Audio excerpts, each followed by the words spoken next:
Okay, welcome to day 6. So today we're going to need, actually, in addition to our paper and marker, a pencil and an eraser. I wanted to introduce to you, for those who have never seen this, this is a kneaded eraser.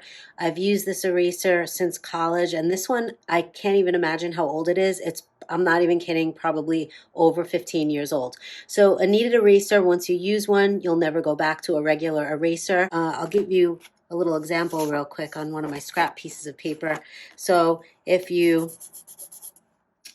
draw with a pencil and then erase, as you can see, it gets all smudgy and all this residue, right? But if you use a kneaded eraser, and they're really inexpensive, when you erase, it just comes off so clean and there's no residue. It's an amazing, amazing little art supply.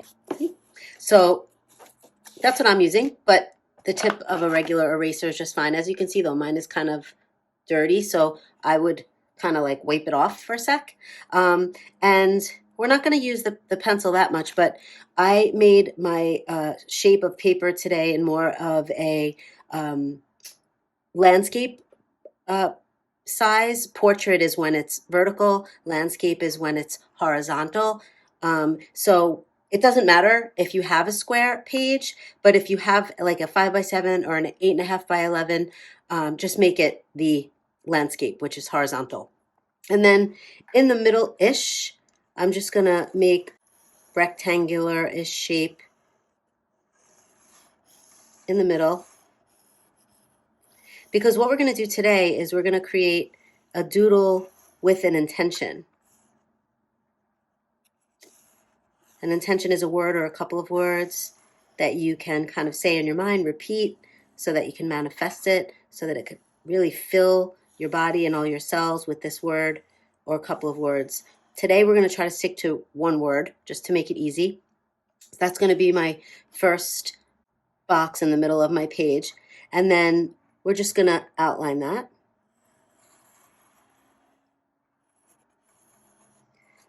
And my hands have been extra shaky lately, so I'm just going with that. I'm going to try not to force it, and I definitely have no patience for a ruler, so that's not happening.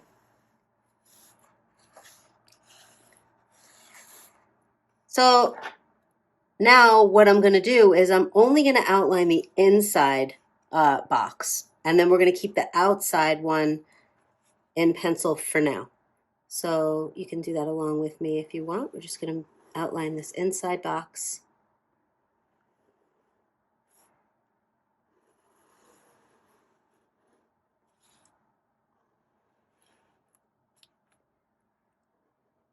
And don't worry about the pencil lines. We're going to erase it when we're done.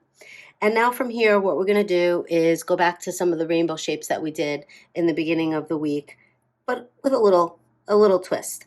So start creating your rainbow shapes, rainbow lines, doodles.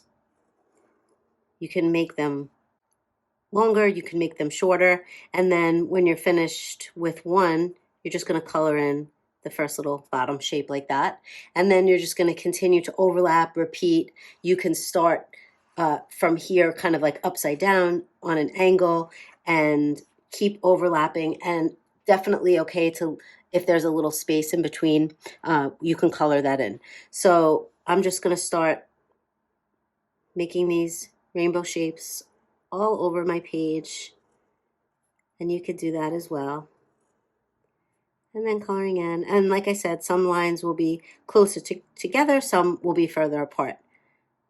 So before we go ahead and fill the page, I just want to do a couple, because I want to show you something as you move around. The reason why I didn't have you outline this outside box is because sometimes these shapes are going to overlap a little bit, and just try not to touch the line that we drew with the marker. So these rainbow shapes won't always overlap, but sometimes they will, and it'll make more sense when we're finished. So as you can see, some of them are going to go into that line a little bit. some of them are going to go over this pencil line. But again, not touching this inside box. And so I'm just going to continue to do that. Now, if I go on this side, there might be a little space, and that's good. That's what's going to make it look even cooler in the end. So I'll do another one just so you can get a feel of what I mean. So now here, I'm going to make another bunch of rainbow lines. And as you can see, I'm going over the box that's only penciled in. See? Okay? We're going to do that around the entire page. Like I said, you can start on the top. You can start in a corner. You can start on the edges and then just keep building and building and building. You don't have to overlap the whole pencil line box. There might be some spaces. I can even show you what that will look like. So for this one, I'm going to come around, make these rainbow shapes. But as you can see, there's going to be a little space there, okay? So let's do that together, and then we'll meet back when we're done.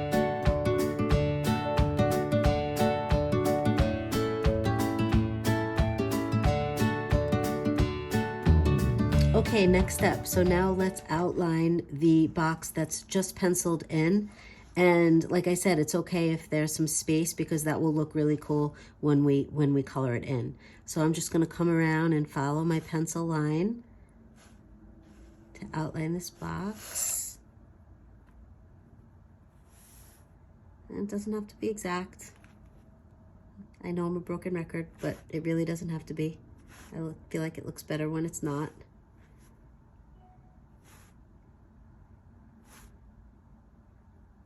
Okay, so you can see I have a little bit of space. So now I'm just gonna come in and color in the little spaces around it. And those little blocks of color will really frame our box where we're going to put in our intention. So if you haven't thought of one, let's pick one now. I'm going to use the word love. It's one of my favorite intentions because I know it sounds kind of sappy, but love really does conquer everything, fear and self-doubt and sadness and all that. So we'll do that intention in one sec. Just fill in those spaces. And I've mentioned before this week, we're doodling together, hopefully so you can kickstart your journey. And sometimes you just need a little guidance and then you can kind of take off on your own. And that is definitely my intention for you. So if you need a little guidance on intentions, peace, love, strength, forgiveness, rest, balance, hope, faith, I could go on and on. Okay, before we erase anything, now we're gonna go in and trace our intention in block letters, or the corners can be rounded, really whatever works for you. So like I said, my word is going to be love. When I am lettering something inside, let's say like a box, like I'm doing now, what I'll do is I'll do the first and last letter, just so I have a little bit of a guide. And, you know, I don't know, let's see how this goes, but I might actually even erase the whole thing and do it over. That's the beauty of a pencil right now.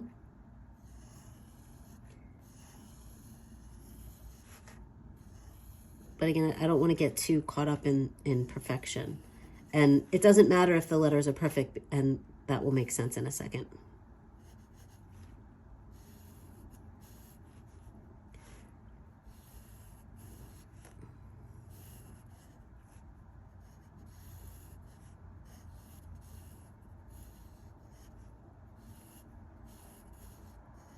So as you can see, I'm being really sketchy here.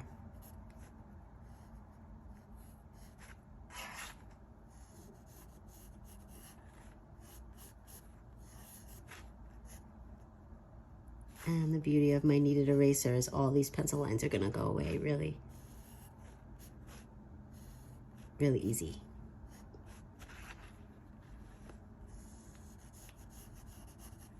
I'm not going to outline my intention. I'm going to fill it with petals and flowers. So little leaves, and my flower today, what I would like to do is little petals going around and a dot in the middle, because if I do it individual petals, it might, in my mind, I feel like it might look a little too busy.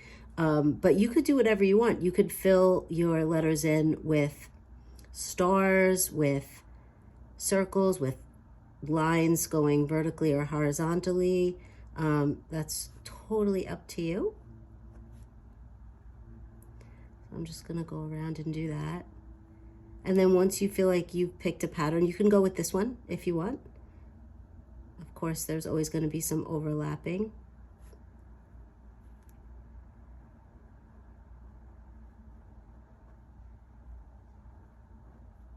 I'm just gonna start filling in all the spaces of each letter. Okay, so that's my L. I'm gonna go around and do the same thing to the rest of my letters, and you do the same and we'll meet back.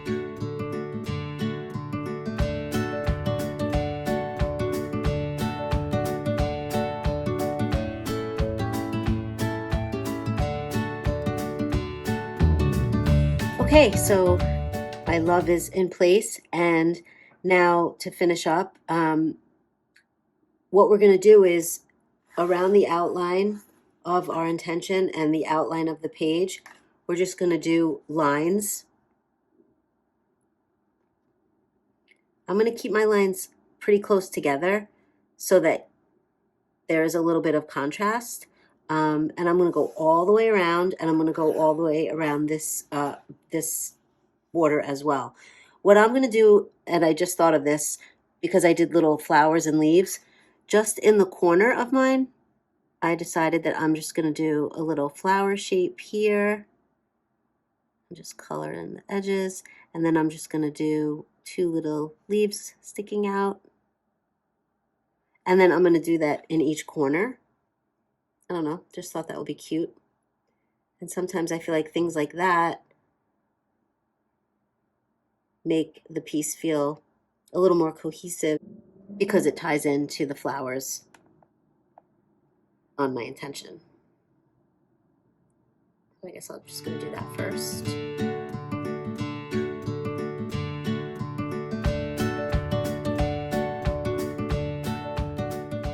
Okay, we're almost done. So I think I mentioned earlier in the week, I don't feel like I'm ever really done with the doodle. I sit back and look at it and see if I want to tweak it. So what I went ahead and did was I outlined my word, love, just kind of created like a shadow.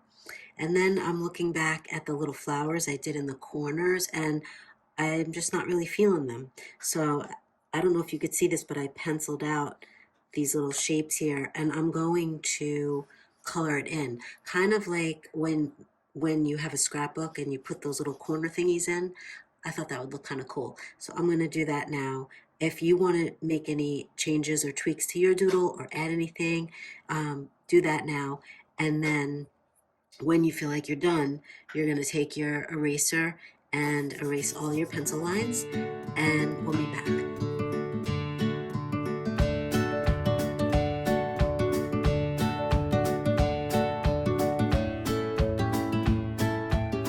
Okay, we're finished. So I erased all my pencil lines, and I added these dark corners just because I like the way it looked more so than the flowers that I created. I feel like it creates a nice contrast, a lot of darks and lights, and I shaded my my love intention. I hope you had fun today, and I can't believe tomorrow is day 7, our last day. I'll see you tomorrow. Thank you so much.